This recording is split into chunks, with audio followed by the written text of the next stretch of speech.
हिंदी के एक नए एपिसोड में आपका स्वागत है। और इस वीडियो में हम पहले बात करने वाले हैं भारतीय राफेल फाइटर्स के एक ऐसे कारनामा के बारे में जिसने फिर से पाकिस्तान की नींदें उड़ा दी हैं। और पाकिस्तान को यकीन ही नहीं हो पा रहा है कि आखिर ये चीजें कैसे हो पाई। और पाकिस्तान फिर से अपनी नाकामी को छुपाने के लिए लीपापोती मोड में एक्टिव है और वो एक फेक नैरेटिव और प्रोपेगेंडा सेट कर रहा है इंडियन राफेल के अगेंस्ट। 2019 में जब भारत के मिग-21 से पाकिस्तान का F-16 गिराया गया था तो भारत ने कई सारे सबूत दिए थे, लेकिन पाकिस्तान पूरी तरीके से डिनायल मोड में था कि कोई भी F-16 मारकर गिराया ही नहीं गया। और पाकिस्तान की आदत रही है कि पाकिस्तान ने अभी हाल ही में जो उनका एक F-16 क्रैश हुआ था उसके बारे में भी रिपोर्ट्स को पूरी तरीके से दबा दिया। वो तो शुक्र हो आजकल सोशल मीडिया का कि पाकिस्तान की ये जो पोल है वो तुरंत खुल गई। लेकिन हाल ही में तकरीबन 28 से लेकर 29 अप्रैल के बीच में एक ऐसी घटना होती है जिसको लेकर पाकिस्तान की नींदें उड़ी हुई हैं। मीडिया रिपोर्ट्स में कहा जा रहा है कि 29 से लेकर 30 अप्रैल के बीच में या 29-30 अप्रैल को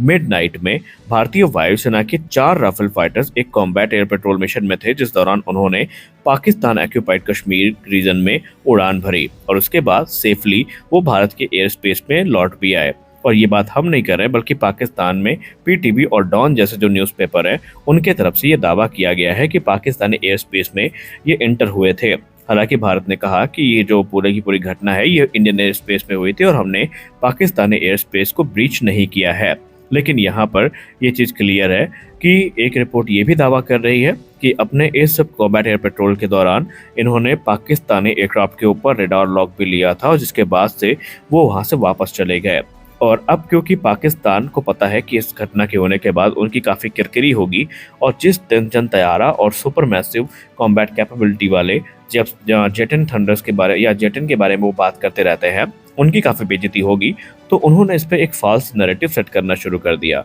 पाकिस्तान की तरफ से उनका जो न्यूज़ चैनल है, खासकर उसका नाम अगर हम बात करें तो उसका नाम है पीटीवी न्यूज़। उनके पैनल में जो पाकिस्तान के सो कॉल्ड एनालिस्ट हैं वहाँ पर ये नैरेटिव बनाया कि भारत का एक राफेल फाइटर एयरक्राफ्ट का दस्ता जो कि कॉम्बैट एयर पेट्रोल मिशन में था, इसने लाइन ऑफ कंट्रोल को पार करके पाकिस्तानी एयर स्पेस में घुसने की हिमाकत करी। और पाकिस्तानी फाइटर्स ने जब देखा तो ऑल ऑफ सडन वो काफ़ी चमत्कारिक रूप से एयरबॉर्न होते हैं और भारतीय वायुसेना के राफेल्स पे रेडार लॉक लेते हैं, जिसके बाद भारतीय वायुसेना के जो राफेल हैं वो डर करके इंडियन एयर स्पेस में वापस हो जाते हैं। अब ये क्लेम अपने आप में खुद हास्यप्रद है क्योंकि पाकिस्तान के जो डॉन जैसे न्यूज़पेपर है उसमें साफ साफ ये दावा किया गया कि इंडियन एयरफोर्स के राफेल फाइटर्स को देखने के बाद जब रेडार लॉक हुआ तो वो लोग खुद वहां पर डर के भागे थे। और यहाँ पर दावा किया जा रहा है कि उन्होंने राफेल को रेडार लॉक किया। दरअसल ये बात पूरी तरीके से गलत है। पहले तो पाकिस्तानी वायुसेना को भनक ही नहीं लगी कि जो पाकिस्तान ऑक्यूपाइड कश्मीर है वहां पर राफेल फाइटर्स उड़ान भर रहे हैं, और जब तक उनको पता चलता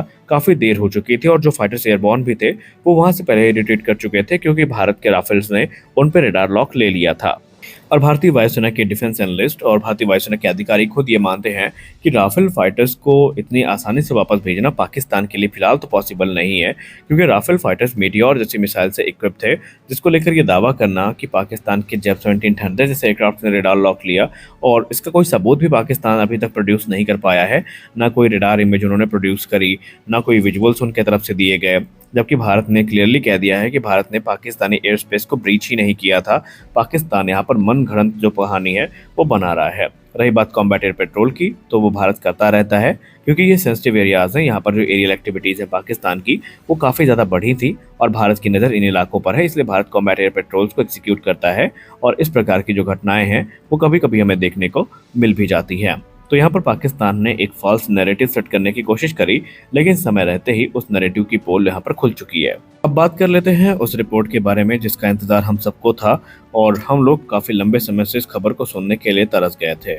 खबर है F414 इंजन के प्रोडक्शन को लेकर। F414 इंजन को लेकर आप सबको पता है कि भारत और अमेरिका के बीच में बातचीत चल रही है, जहां पर 80% ट्रांसफर ऑफ टेक्नोलॉजी के साथ ये इंजन भारत में बनाए जाएंगे। ये सारी बातें सही थी, लेकिन सबके मन में एक प्रश्न है कि आखिरकार इंजन के निर्माण की प्रक्रिया भारत में शुरू कब होगी और कब तक ये इंजन हमें बढ़ते नजर आएंगे, क्योंकि एक लंबे समय तक ये चीज़ें ठंडे बस्ते में थी। लेकिन अब फाइनली यहाँ पर कुछ चीज़ें हमें देखने को मिली हैं, या यूँ कह लें एक जो बड़ा डेवलपमेंट है वो हमें देखने को मिला है। Defence secretary Rajesh Kumar Singh sir ने CNBC न्यूज़ 18 से बात करते हुए कंफर्म कर दिया है कि F414 इंजन का जो निर्माण है भारत में वो इस वर्ष के अंत तक हो सकता है, जहां पर ट्रांसफर ऑफ टेक्नोलॉजी के साथ जो इंजन का निर्माण है वो भारत में किया जाएगा। हालांकि आपको बता दें कि लगभग ये चीज़ें फाइनलाइज हो चुकी हैं, यानी कि जो इस समय टेक्नोलॉजी ट्रांसफ़र और मैन्युफैक्चरिंग को लेकर बातचीत है, नेगोशिएशन है, वो अपने एडवांस स्टेजेस में है और जो कमर्शियल डिस्कशंस हैं ये लगभग फाइनलाइज हो चुके हैं, ऐसा राजेश कुमार सिंह सर की तरफ से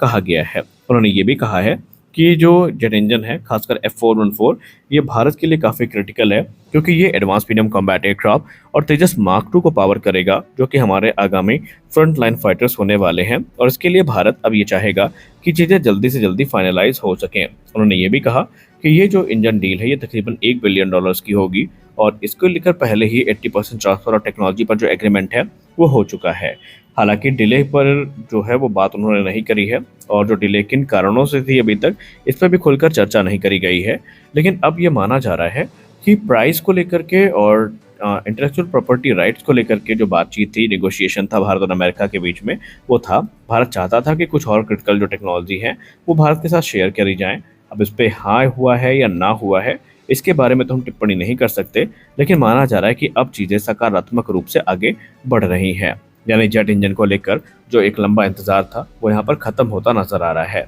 ऑर्डर्स की बात करें तो ये इनिशियली 99 इंजन के ऑर्डर होंगे, जो कि जनरल इलेक्ट्रिक के साथ फाइनलाइज किए जाने हैं, और बेंगलोर फैसिलिटी में ऑलरेडी हिंदुस्तान एरोनॉटिक्स लिमिटेड ने काम शुरू कर दिया है, जहां पर इन इंजन का निर्माण किया जाना है। यहाँ पर रिपोर्ट्स में तो ये भी दावा किया जा रहा है कि जनरल इलेक्ट्रिक भारत के कावेरी इंजन प्रोग्राम में भी सहयोग कर सकता है, और उन्होंने बाकायदा जो इंडिजिनस इंजन प्रोग्राम है इसको लेकर अपनी इच्छा भी व्यक्त करी है। लेकिन ये भारत की फाइनल कॉल होगी कि भारत को जनरल इलेक्ट्रिक के साथ जाना है या नहीं जाना है।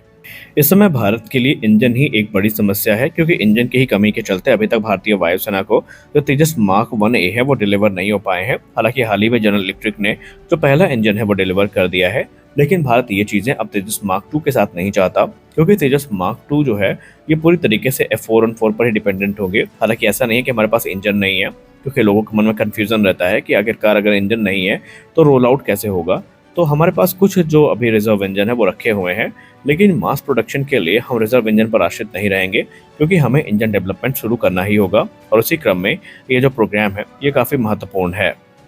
सिर्फ तेजस मार्क 2 और एमका ही नहीं, बल्कि ट्विन इंजन दिग्बेस फाइटर का भविष्य भी इन्हीं इंजन पर डिपेंडेंट होगा। रिपोर्ट्स ये इंगित कर रही हैं कि जो तेजस मार्क 2 है इसका जो पहला ऑर्डर होगा फेज़ 1 का, जिसमें 120 फाइटर्स ऑर्डर किए जाने हैं, ये सभी जनरल इलेक्ट्रिक F414 से पावर होंगे। एमका मार्क 2 की 5 स्क्वाड्रन में 2 स्क्वाड्रन हमें F414 इंजन के साथ देखने को मिलेगी, और ट्विन इंजन डिग्बेस फाइटर को लेकर प्रोटोटाइप में तो यही इंजन देखने को मिलेगा। बाकी प्रोडक्शन के समय अगर इंडिजिनस एमका इंजन तैयार हो जाता है तो संभावित है कि वहां पर हमें 110 किलोन्यूटन या 120 किलोन्यूटन का मैक्सिमम थ्रस्ट वाला जो एमका इंजन है वही देखने को मिले, क्योंकि अभी टेडवीएफ में इंजन सिलेक्शन को लेकर बातें अधर में लटकी हुई हैं, कोई स्पष्ट रिपोर्ट सामने नहीं आई है। तो इस वीडियो में बस इतना ही, मिलते हैं अगले वीडियो में कुछ अपडेट्स के साथ, तब तक के लिए जय हिंद।